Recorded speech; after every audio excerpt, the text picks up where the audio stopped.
Olá, amigos, tudo bem? A graça e a paz do nosso Deus, e que bom estarmos aqui juntos para o estudo da palavra de Deus com você. Eu quero deixar o meu bom dia para você que está aí assistindo nesta hora. Se você também, que pode ser que está à tarde, à noite, o meu boa tarde, o meu boa noite a você. Que o Espírito do Senhor esteja sempre com você, cuidando de você, abençoando você, que a sua casa seja uma casa de bênção. E que você hoje venha sempre colocar a palavra de Deus no melhor lugar da sua casa, no melhor lugar no seu lar, especialmente no teu coração. Tudo bem? Então hoje nós iremos falar sobre a salvação pela graça. É um dos temas mais especiais da palavra do nosso Deus, e eu quero convidar você a abrir a sua Bíblia, mas antes de tudo, eu quero fazer uma breve recapitulação com você. Nós, amigos, nós aprendemos no último estudo que nós só falamos sobre a nova terra. Nós aprendemos que após os 1000 anos, Deus criará um novo céu e uma nova terra. Ele vai rasgar esse céu como um pergaminho, ele vai mudar, transformar esse tudo em um novo céu e uma nova terra. Nós aprendemos que ali não haverá mais doenças, desemprego, separação, ou seja, tudo isso que o pecado ocasionou não vai haver, né? E a cidade será cercada de muro e revestida de pedras preciosas. O trono de Deus vai estar na praça de Deus, e ali nós iremos adorar a Deus e o Cordeiro, que é Jesus Cristo, né? E nela não entrarão somente aqueles que têm o nome no livro da vida do Cordeiro e ama Jesus. E hoje eu quero convidar você a abrir mais uma vez a palavra de Deus, que nós iremos falar da salvação pela graça. Amigos, sendo pecador, o ser humano não pode se tornar justo por si mesmo, nem obedecer os justos requerimentos de Deus. Estaria então o homem irremediavelmente perdido? Sim, se não houvesse o caminho de escape que Deus nos deu. Então, felizmente existe esperança, porque Cristo proveu um caminho de escape, e nós vamos encontrar na palavra do nosso Deus, que está descrito aqui na palavra de Deus. Hoje você compreenderá sobre a salvação, e a salvação pela graça, Eu quero antes convidar você a orar comigo para que nós possamos estudar esse tema especial. Pai querido, eu quero agradecer por parar nesta hora e tirar um tempinho para estudo da sua palavra. E quero agradecer porque o Senhor colocou pessoas ao meu caminho, para que nós possamos assim crescer juntos no estudo da palavra do Senhor, e assim preparar para quando o Senhor voltar nós estarmos juntos. Abençoe cada um dos irmãos, derrama seu Espírito sobre eles, sobre mim, no nome de Jesus. Amém. Pois é, meus irmãos, começando o nosso estudo, como sempre, nós trabalhamos o método perguntas e respostas. Nós perguntamos e a Bíblia nos dá a resposta. Então, com base nesse método de ensino, nós faremos a nossa primeira pergunta ao texto bíblico. Como ocorreria a salvação, segundo o Antigo Testamento? Como ocorreria a salvação lá no Antigo Testamento? Você, o que você acha? Ocorreria pela obediência à lei? Como que é? Vamos entender nesse tema. E eu quero começar falando e começando a ler com você aí Gênesis 6, verso 8, que eu gostaria que você pode pegar sua Bíblia e marcar um caderno, e vai marcando os textos bíblicos para você confirmar. Olha o que diz Gênesis 6, verso 8. Diz assim: Noé, porém Noé achou graça diante do Senhor. Esse texto, amigos, ele está naquele contexto que Deus pede a Noé para construir a arca, porque Deus iria destruir a terra. Aí Noé, depois que Deus faz tudo isso, ele viu ali a graça de Deus agindo na sua vida, salvação pela graça. A graça agiu na vida de Noé e ele não foi destruído como os outros, mas ele foi salvo, ele e sua família, né? Então Noé, ele viu a graça de Deus agindo na sua vida. E vamos ler mais um pouquinho que você vai compreender melhor. E aí diz assim, Gênesis 15, verso 6 também diz assim: ele creu no Senhor e isso foi imputado para a justiça. Esse texto está falando concernente a Abraão, sobre a promessa que Deus tinha e que fez a Abraão. E aí diz aqui que Abraão creu no Senhor. E porque ele creu, isso foi imputado com justiça. Então você vê que a fé, ela está sempre à frente, né? A fé, a graça de Deus. E aqui você vê também Davi no Salmo 6, verso 4, né? Eu gostaria que você abrisse a sua Bíblia e ele diz assim: volta, Senhor, livra-me, salva-me por tua graça. Salvação, amigo, pela graça, de graça, Deus não te cobra nada. Então você começa a entender que desde lá do Antigo Testamento a salvação era pela graça, meu irmão e minha irmã. Então, olha o que veja aí também no verso 13 do capítulo, no verso 5 do capítulo 13. Olha o que diz aí nos Salmos. Ele fala assim, ó: no tocante a mim, confio na tua graça e regozijo o meu coração na tua salvação. Davi, ele confiava na graça de Deus, na misericórdia de Deus. A salvação que ele criaria era de graça, era na graça, no amor e na misericórdia do nosso Senhor. Porque Deus é um Deus de graça, um Deus de misericórdia. Continuando ainda, para você não ter dúvida, nós vamos ler mais um texto. O Salmo 86, verso 15, ele fala assim, ó: mas tu, Senhor, és Deus compassivo e cheio de graça, paciente e grande em misericórdia. Olha o que Davi via, é um Deus misericordioso. Então, amigo, como ocorreria a salvação no Antigo Testamento? Você vê aí que a salvação no Antigo Testamento, amigos, era pela graça. Agora você começa a entender que nunca nós podemos fazer nada para nos salvar. Você vai entender que a salvação é de graça. Deus nos presenteou a graça de Cristo e essa graça é o próprio Cristo, que ele veio para salvar a mim e a você. De acordo, amigos, com o Novo Testamento, como podemos ser salvos? Você vai entender que é da mesma forma. Você, como sendo cristão, sabe que a salvação é pela graça. Olha o que diz aí, olha o que Lucas diz quando ele escreve o livro de Atos, olha o que ele diz aí, ó. Mas cremos que fomos salvos pela graça do Senhor Jesus, como também aqueles o foram.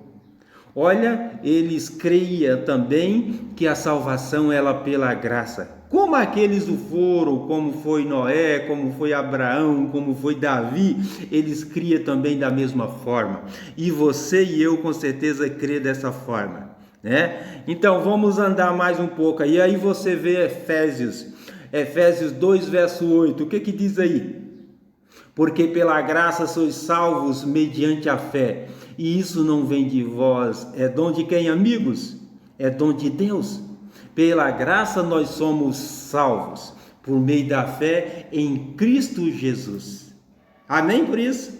Você não precisa, amigos, irmãos, você não precisa fazer nada, porque a salvação é de graça. A salvação ela foi provida por Jesus. O que você deve fazer é só aceitá-lo na sua vida. E assim, aceitando, você vai viver uma vida de pessoas que estão salvas na graça de Cristo. Que você possa ser salvo hoje, que a graça de Deus com certeza hoje está entrando na sua vida e que você venha aceitá-lo. Mas para aceitar precisa compreender, e aqui você vai compreender esse termo especial. E aí diz aqui Romanos diz assim, ó, Romanos 3, verso 4, o apóstolo Paulo diz: sendo justificado gratuitamente por sua graça, mediante a redenção que há em Cristo Jesus. Você é justificado gratuitamente, você não precisa fazer nada, né? E aí, olha o que diz aí também. Eu gostaria que você abrisse lá em 1 João. 1 João está logo aí após Tiago, a carta de 2 Pedro, e você vai abrir aí a sua Bíblia. E ele diz assim, ó, 1 João 5, de 11 a 12, fala assim, ó: e o testemunho é este, que Deus nos deu a vida eterna. E esta vida está em quem, amigos? Esta vida está no seu Filho. Aquele que tem o Filho de Deus tem a vida, e aquele que não tem o Filho de Deus não tem a vida. Então, a salvação é sempre pela graça, e nós encontramos essa graça na pessoa do Filho de Deus. Jesus é o Filho de Deus. O plano da salvação, meu amigo e minha irmã, do Antigo Testamento é continuado no Novo Testamento. Na Bíblia existe apenas um método de salvação, que é o método de salvação pela graça em toda a Bíblia. A salvação só por meio de Cristo. Então, com base nesse método de ensino, de estudo e de perguntas e respostas, vamos ver o que a Bíblia diz com respeito a essa pergunta, o que ela nos responde. O que Jesus veio fazer por nós? Certamente você já sabe. Se você é um estudioso da Bíblia, você sabe. Mas também, se você já tem ouvido da palavra de Deus, você já sabe. Olha o que diz Hebreus 9, verso 22.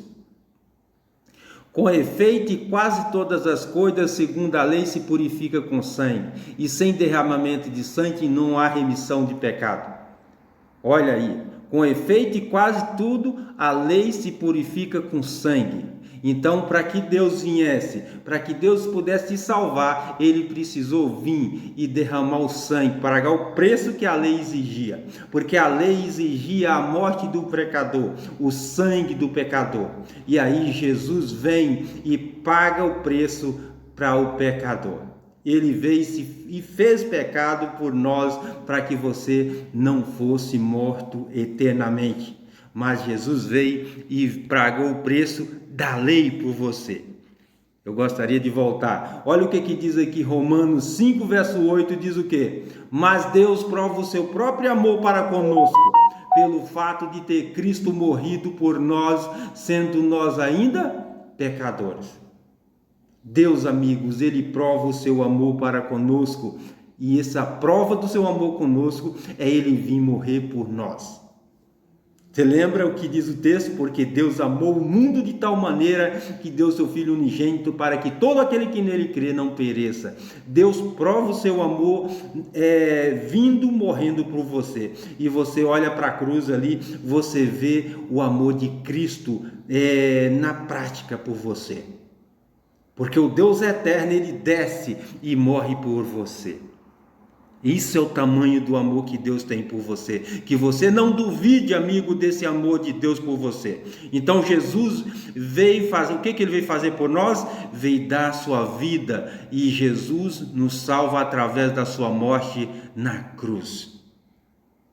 Então, amigos, com base em todo esse assunto, nós vamos entender passos agora que confirmam a sua salvação. Se você quiser examinar o seu coração e ver se você está salvo em Cristo e quais os passos que você deve dar para a sua salvação, você precisa ver esses passos. 6 passos, amigos, que confirmam a salvação. O cristão, a pessoa que vai entrar em contato com a palavra de Deus, que quer entregar o coração a Cristo, ele precisa passar por esses passos. E o primeiro passo, de acordo com a palavra de Deus, eu gostaria que você abrisse aí em Atos 6, o verso 31. Respondeu, olha o que Pedro fala aí com respeito a isso. Respondeu-lhes: crê no Senhor Jesus e será salvo tu e toda a tua casa. O primeiro passo da salvação, meu irmão e minha irmã, é você crer em Jesus. Se você crê em Jesus, você está salvo em Cristo. Naquele momento você está salvo. Esse é o primeiro passo. Você hoje, se você der esse passo, você já está salvo em Cristo. Mas você sabe que há um contínuo de passos que você precisa tomar a cada momento, logo depois que você crê. E aí diz assim, Atos 4, verso 12, diz: e não há salvação em nenhum outro, porque abaixo do céu não existe nenhum outro nome dado entre os homens, pelo qual importa que sejamos salvos. Então, não há salvação, amigos, em nenhum outro.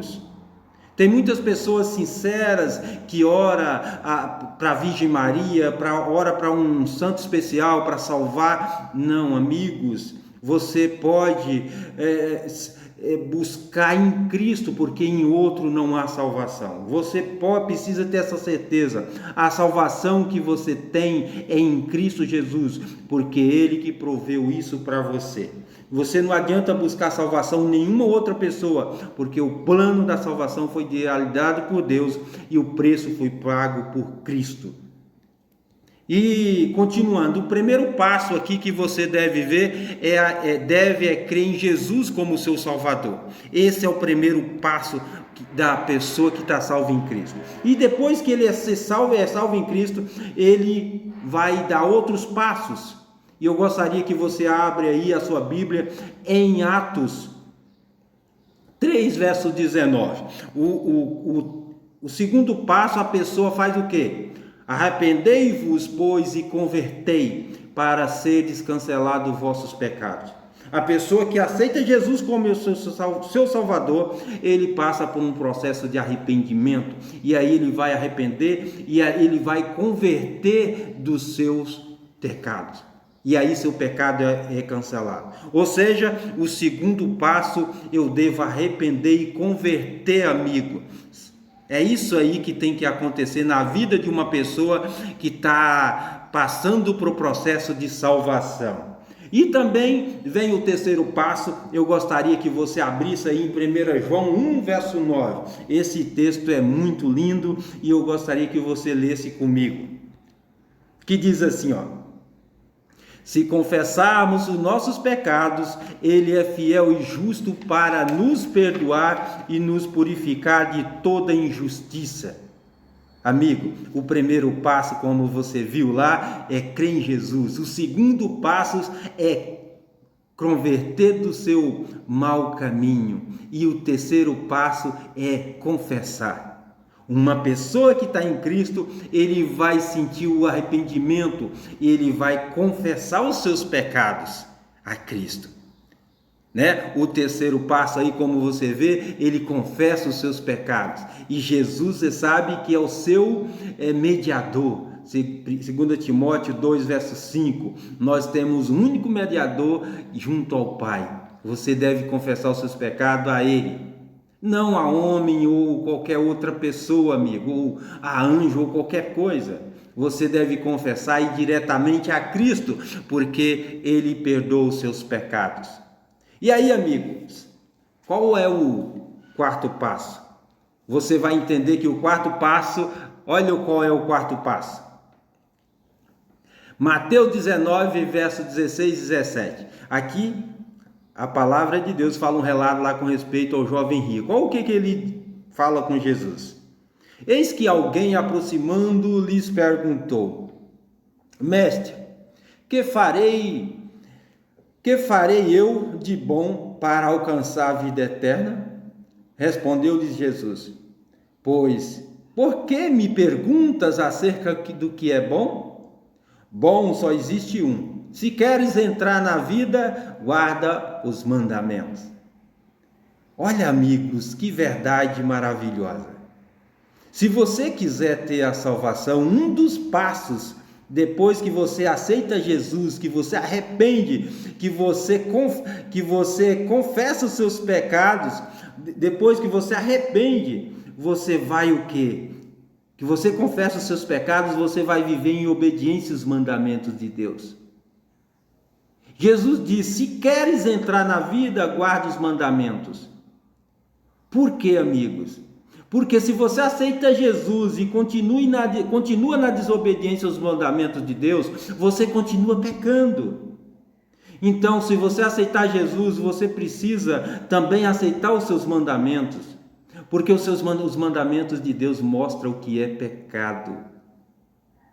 Então, 1 João 3, verso 4 fala assim: porque o pecado é a transgressão da lei. É por isso que tem que haver esses passos, Jesus como seu Salvador, e aí vem você arrepender e converter, aí você confessa, e logo em seguida que você confessa os seus pecados, você vai, para não continuar pecando, você vai obedecer os mandamentos de Deus.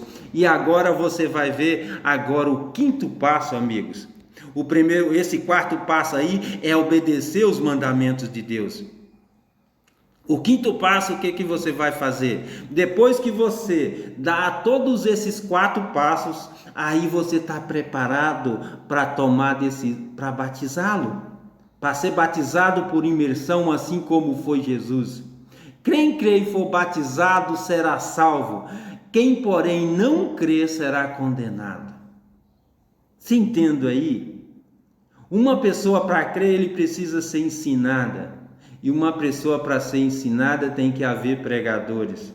E você está aqui comigo, aprendendo comigo. Um dia alguém veio no meu lar, estudou a Bíblia comigo, eu compreendi a palavra de Deus como ela deve ser compreendida, e agora eu estou aqui com você. E você está conhecendo esses passos. E você precisa aceitar esses passos para a sua salvação, em nome de Jesus. Por favor, não ignore. Então, amigos, o quinto passo aí, a pessoa deve ser batizado. Esse é o quinto passo. Vamos fazer uma recapitulação só para você entendê-la. O primeiro passo lá, você aceita Jesus como seu Salvador. Depois arrepende e converte. E depois que você há essa conversão, você vai o quê? Confessar Jesus. Você vai confessar os seus pecados a Ele, mas logo em seguida que você confessa, você vai querer obedecê-lo, porque o pecado é a desobediência à sua lei. Então aí você vai colocar em prática o quê? Os ensinos da palavra de Deus, obedecer os mandamentos de Deus. Porque assim como diz 1 João 3, verso 4, que o pecado é a transgressão da lei. E aí, a partir do momento que você compreende tudo isso, você está pronto para sepultar todos os seus pecados anteriores, passando pelo batismo por imersão, assim como foi Jesus. Então é isso, amigos. O sexto passo está aqui em Mateus 24, verso 13. Aquele, porém, que perseverar até o fim será salvo. Se você quiser ser salvo aí, amigo, a partir desse momento em diante, você precisa perseverar no ensino da palavra de Deus, no que você aprendeu, seguindo todos esses passos. Salvação diária em Cristo todos os dias. Arrependimento dos seus pecados, se caso você cometeu o seu pecado, e conversão todos os dias. Confessar a Deus todos os dias os seus pecados. E todos os dias viver uma prática de obediência aos mandamentos do nosso Senhor. E aí é aquele batismo diário do Espírito Santo diário com Deus que você precisa buscar aí depois do batismo. Né? E aí você deve perseverar. E você deve perseverar em que, meu irmão e minha irmã? O que nós devemos perseverar? Nós devemos ser perseverante, é continuar praticando o que aprendeu, e a capacidade de continuar apesar dos obstáculos que encontramos. Devo perseverar na comunhão com Deus, através do estudo da Bíblia e da oração.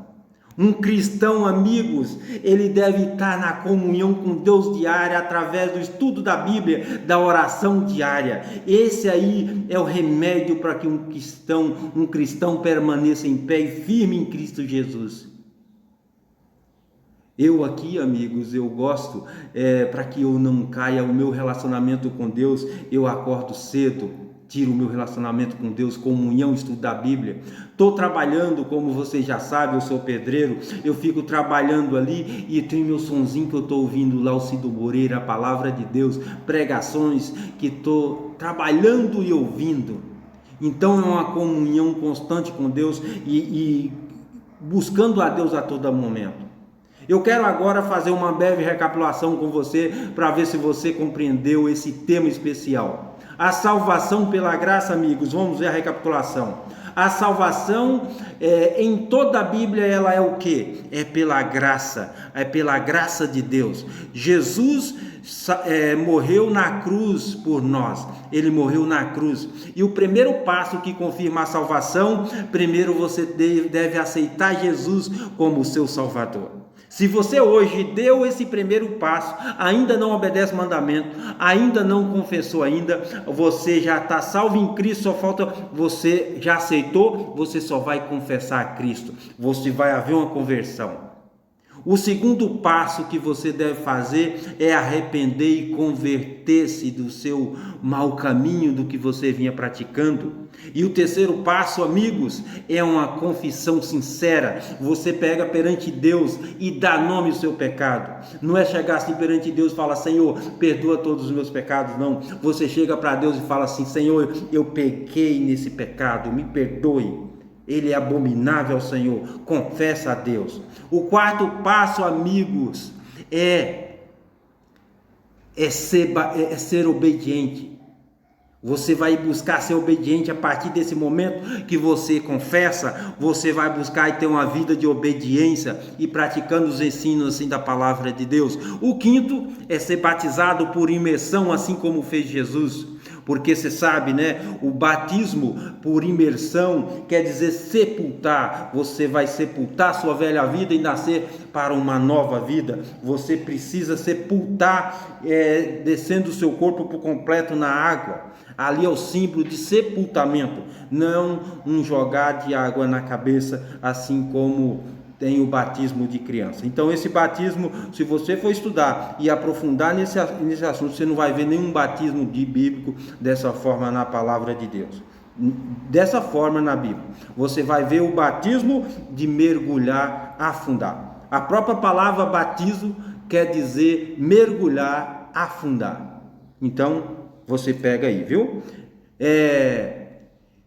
O sexto passo, amigo, é eu continuar perseverante. Eu tenho que perseverar no estudo da Bíblia e continuar praticando os ensinos e lendo assim a Bíblia em oração, ir à igreja e pregar o Evangelho. Você precisa ir à igreja por quê? Porque você vai estar num corpo de membros, pessoas com a mesma fé te dando força. Quando você está fraco, você encontra força em outro irmão. É como uma fogueira. Você põe o tição, ele começa a pegar fogo, ele vai espalhando o fogo para os outros. Então você precisa congregar e trair entre irmãos. E que eu quero orar por você e que Deus venha te abençoar. Eu espero que você aceite esse compromisso de fé. Você aceita que a salvação só pode ser obtida pela graça de Cristo Jesus? Certamente você gritou um brado aí que sim, não é? Amém por isso, amigos. Parabéns pela sua decisão. Você compreendeu que aceitar a Cristo é confessar, abandonar os pecados, seguir os seus mandamentos e ter experiência do batismo e ser perseverante? Você aceita isso? Você compreende isso? Amém por isso, mais uma vez, parabéns para você. Você está disposto a dar esses passos na sua vida, meu irmão e minha irmã? Está dispostos? Então levanta, vamos orar comigo. Eu quero que você, nesse momento, entregue o coração ao Senhor e confessa a Deus. Depois você tira um tempo para confessar a Deus, tudo bem? Pai querido, muito obrigado pela decisão que o Senhor pôs no coração dos meus amigos aqui. Abençoe cada um deles, que ele venha aceitar a graça do Senhor. E aceitando, ó Deus, essa graça do Senhor, que eles venham dar esses passos que confirmam a sua salvação. E o primeiro passo, ó Pai, que eles precisam ter é aceitá-lo, Senhor. E eles já aceitaram. Que agora eles venham converter também, Senhor. E também, ó Deus, que eles venham confessar todos os seus pecados. E aí que eles venham passar por uma experiência maravilhosa que é ser obediente aos seus mandamentos por amor a Deus. E também, ó Deus, que cada um venha ter a experiência do batismo, que é o sepultamento do pecado. Então que o Senhor Deus esteja abençoando cada um desses irmãos e que ele seja perseverante, continuando praticando esses sinos até o Senhor voltar em glória e majestade. Então muito obrigado a Deus, e nesta hora nós te oramos e te agradecemos e pedimos o perdão dos nossos pecados no nome do Senhor Jesus. Amém. Amigos, um abraço e a paz do nosso Deus. Que Deus te abençoe grandemente. No próximo estudo, meu querido irmão e minha irmã, nós iremos falar sobre esse tema especial, a fim que possamos desfrutar plenamente os benefícios do Evangelho. Devemos entender a obra que Jesus fez por nós no passado e o que Ele fará, e o que Ele faz agora e o que fará no futuro. Podemos compreender esse assunto estudando o ritual do santuário terrestre dos israelitas. No próximo estudo, nós vamos entender sobre esse ritual do santuário terrestre. Um abraço, meu irmão, até lá, e a paz do nosso Deus. Um abraço, tchau!